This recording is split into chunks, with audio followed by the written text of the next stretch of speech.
The great hall of the Galactic Council was bigger than anything humans had ever built. Its walls stretched up so high that clouds formed near the ceiling. Representatives from 100 different worlds sat in floating chairs that moved through, the air like gentle birds. The air buzzed with the sounds of dozens of alien languages being translated by computers. Ambassador Katie Johnson sat straight in her chair, trying not to show how nervous she felt. This was only the third time humans had been invited to speak at the council. Her people were still new to this galaxy full of ancient civilizations. Some aliens had been traveling between stars for thousands of years before humans even learned. To make fire, next to her, Captain Jake Miller kept his hands folded on the table. His military training helped him stay calm, but Katie could see the tension in his shoulders. They both knew this meeting was important. The recent conflict at Proxima had left many aliens questioning whether humans deserved a place among the Mungo. Star-traveling species. The council's speaker, a tall being with 6 arms and skin like polished metal, raised one hand for silence. The council recognizes General Vex Thara of the Corvanian Empire. Katie's heart sank. She had hoped they would not have to deal with the Corvanians today. The Corvanian Empire controlled 30 star systems and had the most feared military in the galaxy. Their warriors were legends, and their general was the most dangerous of them all. General Vex Thara rose from his place across the hall.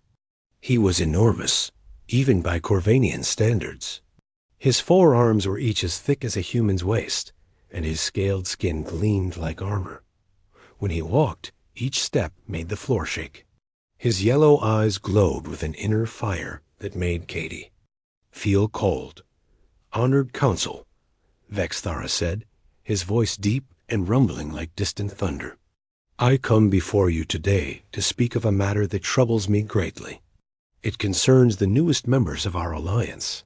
The general's gaze turned toward the human delegation. Katie felt like a mouse being watched by a hungry cat. Around the hall, other aliens leaned forward in their seats. Some looked curious, others seemed worried. The Corvanians had never hidden their feelings about humans.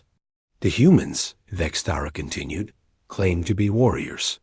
They say they deserve respect among the star nations. But what have we seen from them? Nothing but cowardice and weakness.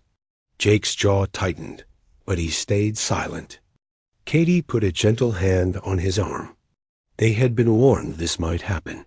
The Corvanians valued strength above all else, and humanity's recent actions had not impressed them.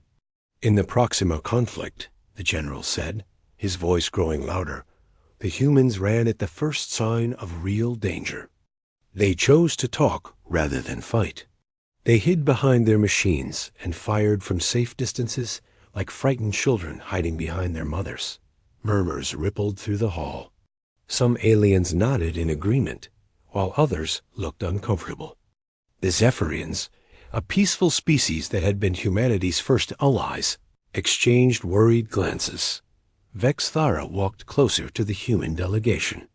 With each step, he seemed to grow larger and more threatening.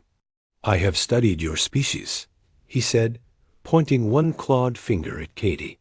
"Your history is full of small conflicts between tiny groups. You have never faced a real enemy. You have never known what it means to fight for survival against a superior force." The general's second pair of arms gestured dramatically. "Your warriors train in games and competitions. They fight with rules and referees. They stop when someone gets hurt. This is not war. This is children playing at being soldiers." Katie started to stand, but Vex Thara's voice boomed across the new hall, forcing her back into her seat. "The Corvanian military has never been defeated in single combat," the general declared. "For 3,000 years, our warriors have proven their worth against every species in this galaxy. We have earned our place through strength and honor." The general's yellow eyes blazed as he looked directly at Katie. "But humans?" You are nothing more than cowards who hide behind technology. You speak of diplomacy because you are too weak to fight. You choose negotiation because you know you would lose in honest combat. The hall fell silent. Even the translation. Computers seemed to pause, as if shocked by the general's words. Katie felt the weight of every alien's gaze upon her. Some looked sympathetic, but others seemed to be waiting for her response. Vic's Thara was not finished. He spread all 4 arms wide, his voice rising to a roar that echoed off the distant ceiling. I challenge the humans to prove me wrong. Send me your greatest warrior. Let them face me in honorable combat, as warriors have done since the beginning of time. If they can defeat me, I will take back my words. The general's laugh was cold and harsh. But they will not accept. They cannot accept. Because they know what we all know. Humans are cowards who will never risk themselves in a fair fight. Katie felt her cheeks burn with anger and embarrassment. Around the hall, aliens whispered among themselves. Some seemed shocked by the general's harsh words, but others nodded in agreement. The reputation of humanity hung in the balance. I will give you 1 cycle of the home star to consider my challenge, Vexthara said, his voice dropping to a threatening whisper. Find 1 human warrior, brave enough to face me. Just 1. Or admit to this council that your species is exactly what I say it is. The general turned and walked back to his seat, his heavy footsteps echoing through the suddenly quiet hall. Katie sat frozen, her mind racing. She knew that refusing the challenge would destroy humanity's reputation forever. But accepting it might be even worse. Jake leaned close to her ear. We have to respond, he whispered.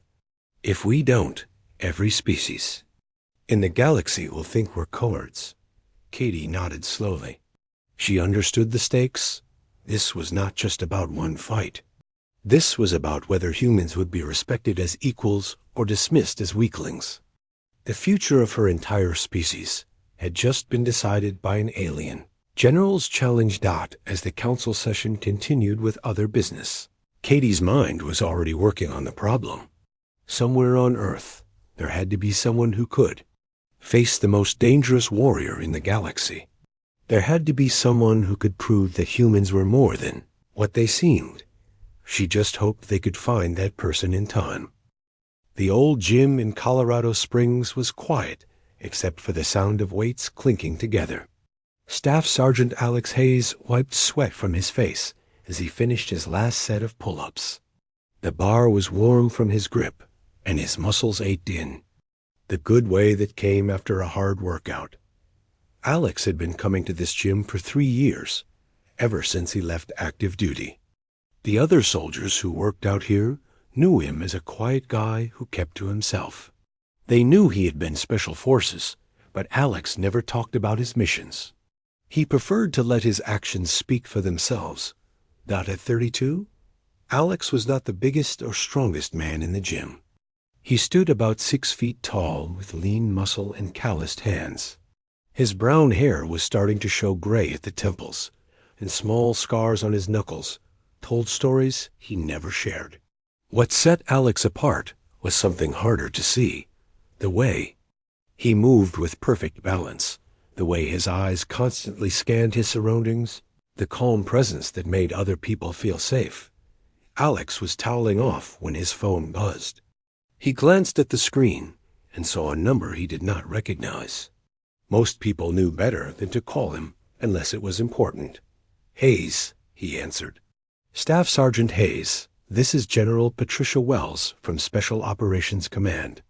I need to speak with you immediately. Alex straightened up. General Wells was famous throughout the military. She had been the first woman to lead Spec Ops and had earned her position through decades of dangerous missions. If she was calling personally, something big was happening. Yes, Mom. What can I do for you? Not over the phone. Can you be at Peterson Air Force Base in 1 hour?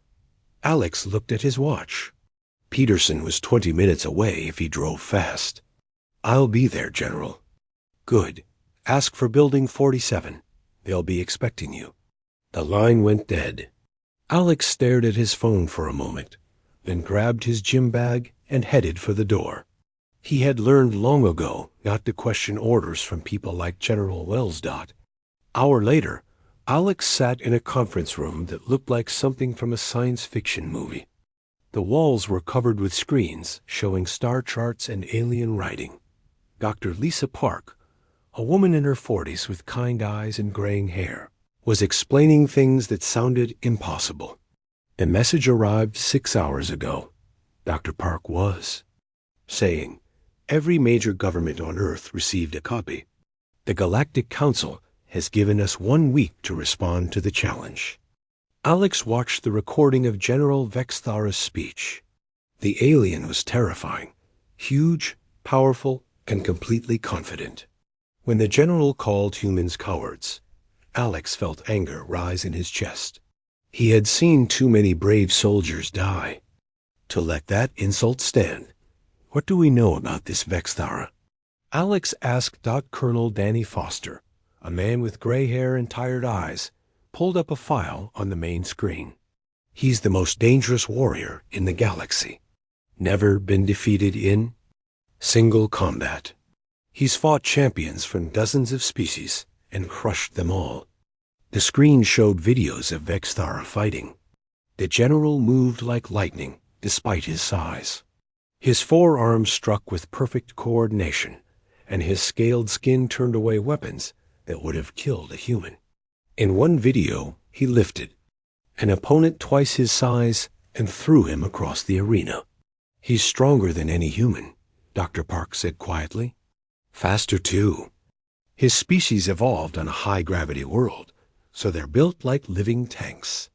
Their bones are as hard as steel, and their muscles can generate 3 times the force of human muscles."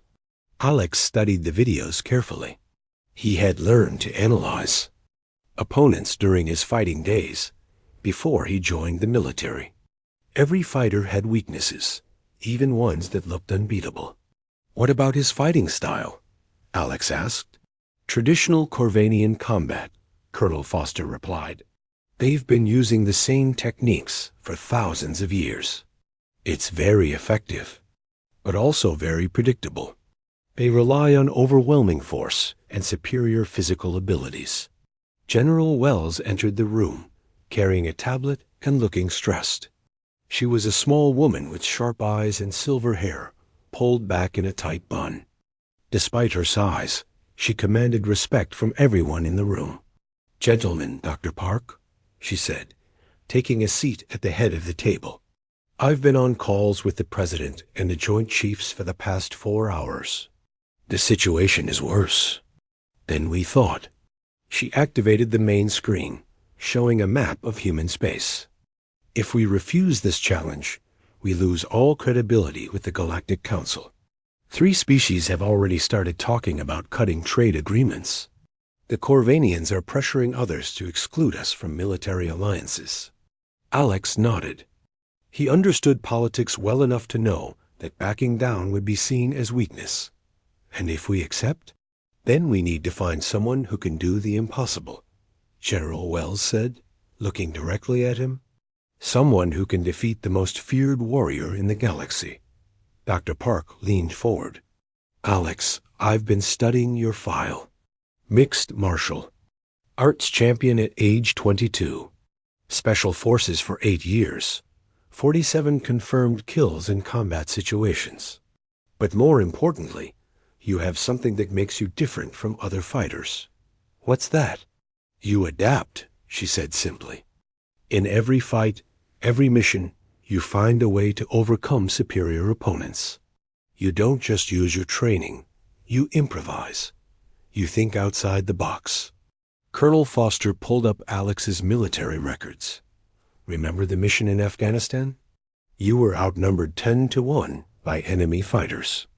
Instead of following standard tactics, you used the terrain and psychological warfare to turn them against each other."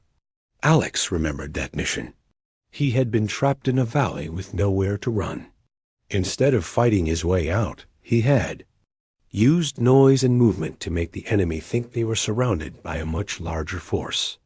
Half of them had surrendered without firing a shot. Or the time in Syria, Dr. Park continued. You were supposed to eliminate a target, but instead you turned him into an asset. No one had ever thought to try that approach before. General Wells stood up and began pacing. The President has authorized me to offer you this mission. You would be representing not just the military, but all of humanity. The risk is enormous. What happens if I lose? Alex asked. Then humanity becomes a second-class species in the galaxy, she said bluntly. We'll be seen as weak and unreliable. It could take generations to rebuild our reputation. Alex was quiet for a long moment. He thought about his friends who had died in combat, about the young soldiers he had trained, about the future of the human race. The choice was not really a choice at all. When do I leave? He asked. General Wells smiled for the first time since entering the room. Transport leaves in 6 hours. You'll have 3 weeks to prepare during the journey to the neutral station, where the fight will take place. Dr. Park opened her tablet and showed Alex a training schedule. I'll be coming with you. We need to study everything about Corvanian physiology and fighting techniques. Colonel Foster will handle the strategic planning. Alex stood up and shook hands with each of them.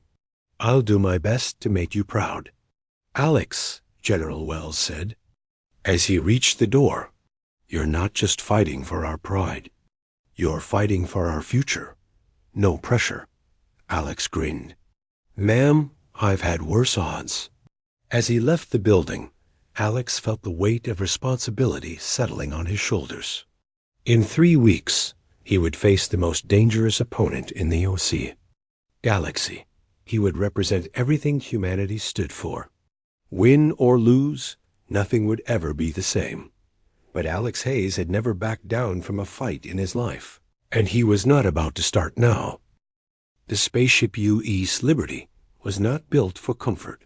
It was a military transport designed to carry troops and equipment across the galaxy as quickly as possible. Alex's quarters were small, just a bed, a desk, and a tiny bathroom. But he did not mind. He had lived in worse places during his military service. The ship's artificial gravity made everything feel normal. But Alex knew they were traveling faster than light through the dark space between stars. In 3 weeks, they would reach Nexus Station, where the fight would take place. 3 weeks to prepare for the most important battle in human history. Dr. Lisa Park had set up a mobile laboratory in the ship's cargo hold. The space was filled with computers, medical equipment, and holographic displays showing alien anatomy. She worked 18 hours a day, studying everything known about Corvanian physiology and fighting techniques. Look at this, she said, showing Alex a 3-dimensional model of a Corvanian skeleton. Their bones are not just harder than human bones. They're completely different. See these ridges along the arms? They're designed to absorb impact. When a Corvanian punches something, the force is distributed along the entire bone structure. Alex studied the model carefully. The Corvanian skeleton looked like it was built for war. Every bone was thicker and stronger than its human equivalent. What about weak points? That's the problem, Dr. Park said, rotating the model. They don't have many. But there are a few areas where the joints are exposed. Here at the shoulder, where the forearms connect to the torso, and here at the base of the skull, where the neck meets the head. She pulled up another display showing Corvanian muscle structure. Their muscles are incredibly dense. They can generate about 3 times the force of human muscles. But that comes with a cost. They're not as flexible. As humans, they can't bend and twist the way we can. Alex nodded, filing away the information. Every detail might be important in the fight. What about their fighting style? Professor Gary Stone looked up from his pile of books and data tablets. The elderly man was Earth's leading expert on alien cultures, and he had been studying Corvanian combat traditions for decades. The Corvanians had been using the same fighting techniques for over 3,000 years, he said, adjusting his glasses. They believe that tradition and honor are more important than innovation. Their combat style is based on overwhelming force and direct confrontation. He activated a holographic display showing Corvanian warriors training. They learn set patterns of attack and defense. Every movement has been perfected over centuries. It's very effective, but also very predictable.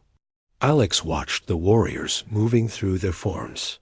They were impressive, powerful, coordinated, and deadly. But he began to see what Professor Stone meant. Every technique followed a pattern.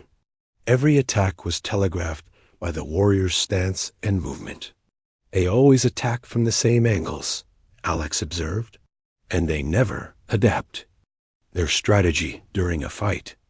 Exactly, Stone said, smiling. They view changing tactics as dishonorable. A true Corvanian warrior sticks to his chosen approach regardless of circumstances. Colonel Danny Foster had been working on tactical analysis. He had studied every recorded fight involving Corvanian warriors, looking for patterns and weaknesses. His findings were not encouraging. Vexthara has fought 37 opponents in single combat, Foster reported. He's never lost. Most fights end in less than 5 minutes. The longest lasted 12 minutes, and that was against a warrior from the Titan species, beings that are even larger than Corvanians. The colonel showed Alex videos of Vexthara's most famous fights. The general was terrifying to watch. He moved with deadly precision, his forearms striking in perfectly coordinated attacks. His opponents, aliens that looked incredibly dangerous, were crushed with casual ease. Notice how he always opens with the same sequence, Foster said, slowing down one video. Right upper arm creates distance. Left arm set up the attack. Right lower arm delivers the killing blow. He's done this exact combination in 15 different fights. Alex studied the pattern. It was subtle, but once he saw it, it became obvious. Vexthara was incredibly skilled, but he was also predictable. The general relied on his superior strength and traditional techniques. What if someone didn't fight the way he expects? Alex asked. That's never happened, Foster replied. Every species in the galaxy has developed formal combat traditions.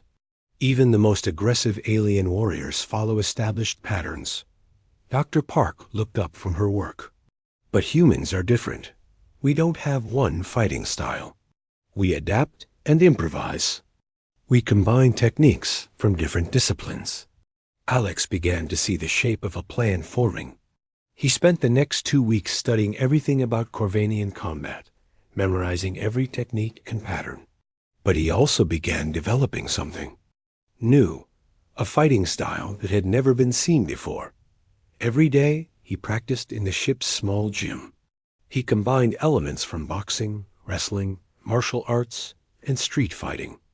He mixed traditional techniques with moves he had learned during special operations missions. Most importantly, he practiced changing his approach in the middle of a fight. You're not trying to match his strength, Dr. Park reminded him during one training session. You're trying to confuse him. Make him react to situations he's never encountered before. Alex worked on his mobility, practicing ways to move that would be impossible for a larger opponent. He learned to use the environment, to create angles and opportunities that traditional fighters would never consider. Professor Stone helped him understand the psychological aspects of the fight. Corvanians value honor and tradition above all. Else, they expect their opponents to fight with dignity and follow established rules. If you do something unexpected, it will anger him. Good, Alex said. Angry fighters make mistakes. As the ship approached Nexus Station, Alex felt ready. He was not stronger than Vexthara, or faster, or tougher. But he had something the Corvanian general had never faced, the ability to adapt and change in the middle of combat. The final briefing took place in the ship's conference room. General Wells joined them by video link from Earth, her face serious, but determined. "The entire galaxy will be watching this fight," she said. "Representatives from every major species will be present. The outcome will determine humanity's place in the galactic community for generations to come." Alex nodded. He understood the stakes. This was not just about winning a fight. It was about proving that humans deserved respect. "Remember, Doctor," Park said, "you don't have to beat him the way he expects to be beaten. You just have to win." Colonel Foster pulled up the final tactical analysis. "Vexthara will be confident. He's never faced a human before, and he considers us weak. Use that against him." As the ship docked at Nexus Station, Alex felt calm. He had prepared as well as anyone could. He had studied his opponent, developed new techniques, and understood the psychological aspects of the fight. Now all that remained was to prove that humanity was more than what it seemed. The station was enormous, larger than any human city. Aliens of dozens of species moved through the corridors, many of them stopping to stare at the small human delegation. Alex could see the curiosity in their eyes, and sometimes something that looked like pity. They thought he was going to die, maybe. He was. But Alex Hayes had never backed down from a fight, and he was not about to start now. In 24 hours, he would face the most dangerous warrior in the galaxy. Win or lose, he would show them what humans were really made of. The galaxy was about to learn that humanity's greatest strength was not in matching others' power, but in exceeding their imagination. The arena on Nexus Station was a perfect circle, 50 meters across, and surrounded by energy barriers that shimmered like heat waves. Above the fighting ground, thousands of seats rose in circular tiers, each one filled with an alien representative. Alex had never seen so many different species in one place. The crowd was noisy with excitement and anticipation. Translators worked overtime as dozens of languages filled the air. Betting was heavy, and from what Alex could hear, the odds were not in his favor. Most aliens gave him less than a minute against the Corvanian General. Alex stood in the preparation area, wearing simple black combat gear. His hands were wrapped in cloth, and he carried no weapons. The rules were clear: hand-to-hand combat only, no artificial enhancements. Fight until one warrior yields or cannot continue. Dr. Park checked his vitals one last time. Heart rate is good, blood pressure normal. You're as ready as you can. B. Colonel Foster handed him a small communicator. This is just for emergencies. We'll be monitoring everything from the observation deck. Alex nodded and looked around at his support team. These people had worked for weeks to give him every possible advantage.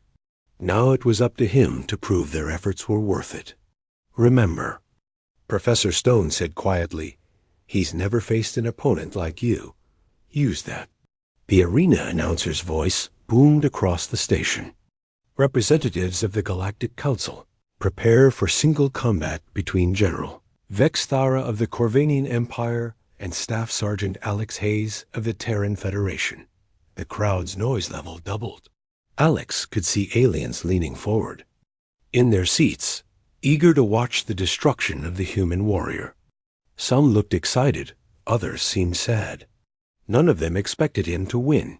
General Vexthara entered the arena from the opposite side. The crowd's reaction was immediate and overwhelming. Cheers, roars, and sounds Alex could not identify filled the air.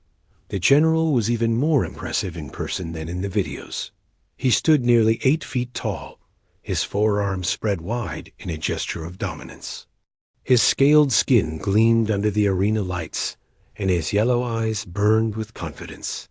When he walked, each step made the floor vibrate. He was a living weapon, designed by evolution and perfected by training. Alex entered the arena to much quieter applause. He looked tiny compared to his opponent, and he knew it. The size difference was even more dramatic than he had expected. Vexthara outweighed him by at least 200 pounds, and every pound was muscle and bone. The two fighters approached the center of the arena. An elderly alien with 6 arms and ceremonial robes stood between them, serving as the official referee. "Warriors," the referee said, his voice carried by speakers throughout the arena, "you fight under the ancient laws of single combat. No weapons. No outside assistance, no surrender except by formal yield or incapacitation. Do you understand these terms?" "I understand," Vexthara rumbled, his voice like distant thunder. "I understand," Alex replied, surprised by how calm he sounded. The referee stepped back to the edge of the arena. "Begin when ready." For a moment, the two fighters simply stared at each other. Alex could see the confidence in Vexthara's eyes, the casual certainty of someone who had never lost. The general was studying him like a scientist examining an interesting insect. "You are smaller than I expected," Vexthara said, his voice carrying across the silent arena. "This will be over." Quickly, Alex did not reply. He had learned long ago that words before a fight were usually meaningless. Better to save his energy for what was coming. Vexthara moved first, launching himself forward with incredible speed. His forearms spread wide, ready to crush Alex in a devastating embrace. It was the same opening move he had used in dozens of fights, and it had never failed. Alex was not there when the general arrived. Instead of meeting the charge head-on, Alex had moved to the side at the last second. His smaller size and human agility allowed him to slip past Vexthara's reaching arms. The general's momentum carried him several steps past where Alex had been standing. The crowd made a sound of surprise. No one had expected the human to be fast enough to avoid the opening attack. Vexthara spun around, his yellow eyes narrowing. "Coward," he snarled. "Stand and fight." Alex did not respond. He was already moving, circling his opponent and looking for openings. The general's size was an advantage, but it was also a weakness. Big fighters had trouble changing direction quickly. The second attack came faster than the first. Vexthara's upper arms struck in a coordinated pattern, while his lower arms tried to grab Alex's legs. It was a combination that had broken the backs of a dozen opponents. Alex dropped low and rolled between the general's legs, coming up behind him. He struck quickly at the back of Vexthara's knee, targeting one of the joint areas Dr. Park had identified as vulnerable. The blow landed, but it was like hitting a tree trunk. Vexthara barely seemed to notice. He turned and swung his lower left arm in a backhand that would have taken Alex's head off if it had connected. Alex ducked under the swing and moved away, putting distance between himself and his opponent. The crowd was getting louder, confused by what they were seeing. This was not how fights were supposed to go. "What are you doing?" Vexthara demanded. "Fight me properly." Alex could hear the frustration in the general's voice. Good. Frustrated. Fighters made mistakes. The pattern continued for several minutes. Vexthara would attack with devastating combinations, and Alex would avoid them through mobility and timing. The human was not trying to hurt his opponent, not yet. He was learning, studying, finding the rhythm of the general's movements. Slowly, Alex began to see the patterns Dr. Park and Colonel Foster had identified. Vexthara's attacks were incredibly powerful, but they followed predictable sequences. The general would always set up his combinations the same way, always attack from the same angles. More importantly, Alex began to notice something else. Vexthara was getting tired. Not physically, the general's conditioning was excellent, but mentally he was becoming frustrated by his inability to land the solid blow. "Stand still and fight." Vexthara roared, launching another devastating combination. This time, Alex did something unexpected. Instead of avoiding the attack completely, he moved into it. He slipped between the general's upper arms and struck at the exposed shoulder joint, where all four arms connected to the torso. The blow was not powerful enough to cause serious damage, but it was perfectly placed. Vexthara's upper right arm went numb for a moment, disrupting his coordination. The crowd gasped. For the first time in the fight, the human had actually hurt the Corvanian general. Vexthara stumbled backward, his yellow eyes wide with surprise. Impossible, he whispered. Alex did not waste time celebrating. He pressed his advantage, moving in close and striking at joints and pressure points. He was not trying to overpower his opponent. He was trying to disrupt the general's perfect coordination. The fight changed. Vexthara was no longer the confident predator. He was confused, angry, and for the first time in his life, uncertain. His attacks became wilder, less coordinated. Alex began to implement the strategy he had developed during the journey. He mixed boxing techniques with wrestling moves, then switched to martial arts combinations.